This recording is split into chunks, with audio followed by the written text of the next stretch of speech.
Bonjour, que vous soyez débutant ou expérimenté, je suis sûr que le sujet d'aujourd'hui va vous intéresser. Nous allons étudier une approche différente pour obtenir davantage de clients et surtout de meilleurs clients. Intéressant, n'est-ce pas? Alors, à tout de suite.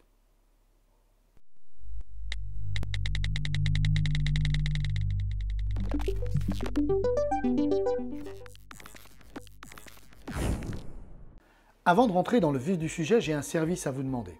Au-dessus ou au-dessous de cette vidéo se trouve un lien vers un questionnaire. 10 réponses qui ne vous prendront qu'un court instant et qui me permettront de continuer et surtout de mieux vous aider. Alors, soyez sympa, je compte sur vous pour me rendre ce service. Étudions tout d'abord la méthode la plus répandue pour transformer un prospect en client.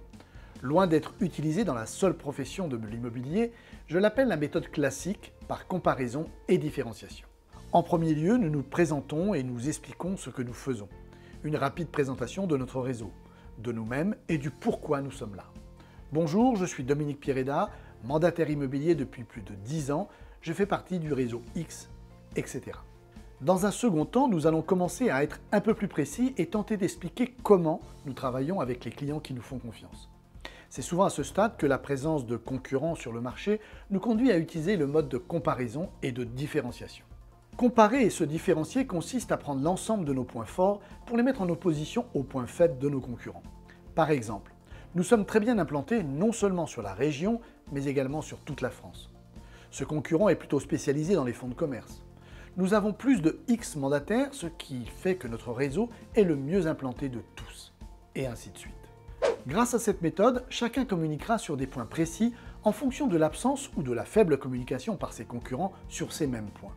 Je vous propose maintenant de découvrir une autre approche qui vous permettra de travailler davantage sur le long terme, de pouvoir partager quelque chose d'unique avec vos clients, d'établir une collaboration qu'il leur sera beaucoup plus difficile de remettre en question.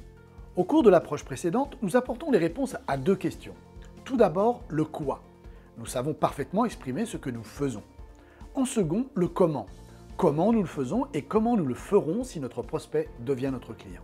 Il existe cependant une autre question à laquelle il est très important de répondre. Je vous en ai souvent parlé sur des vidéos ou lors de mes visioconférences, il s'agit de l'intention. Autrement dit, le pourquoi. Hélas, peu de mandataires savent y répondre et vous allez voir que la réponse n'est pas si évidente. Face à des mandataires débutants ou confirmés, durant mes séances de coaching, à un moment ou à un autre, je finis toujours par poser cette question. Pourquoi proposez-vous vos services à votre client? Pourquoi faites-vous ce métier? Voici les réponses les plus courantes. Parce que mon prospect a un appartement ou une maison à vendre. Parce que je suis mandataire. Parce que j'ai besoin de nouveaux clients. Parce que j'ai besoin de gagner ma vie. Parce que j'ai besoin d'acheter une nouvelle voiture ou une nouvelle maison. Et vous, quelle réponse me feriez-vous? Réfléchissez bien. Je vous parie que votre réponse ne différerait pas beaucoup de toutes celles-là. Pourtant, aucune ne répond réellement à la question. Toutes ces réponses ne sont que la conséquence pour lesquelles vous proposez vos services. Gagner votre vie, vous acheter une maison, une voiture, nourrir vos enfants même, ce n'est qu'une conséquence de ce que vous faites. En vérité, c'est le but de ce que vous faites qui est intéressant. Et pourquoi vous avez choisi ce métier? Ce en quoi vous croyez réellement? Quelle est la cause qui vous pousse à le faire? Et en quoi cette cause est commune avec celle de votre prospect? Si votre seule réponse est de gagner votre vie, alors pourquoi ne pas aller charrier des kilos de patates? Vous comprenez la différence?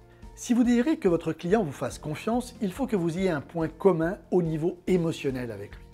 Ce n'est que dans un second temps qu'il est utile d'expliquer ce que vous allez faire et comment vous allez le faire.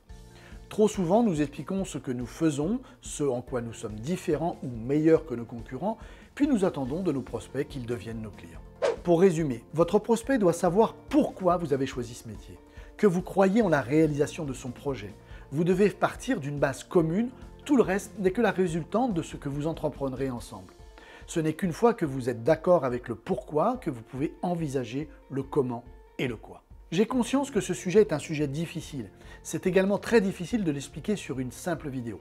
Si toutefois vous désirez en savoir plus, je vous propose un challenge. Partagez un maximum cette vidéo et si le partage est important, je m'engage à vous préparer une conférence gratuite sur ce sujet.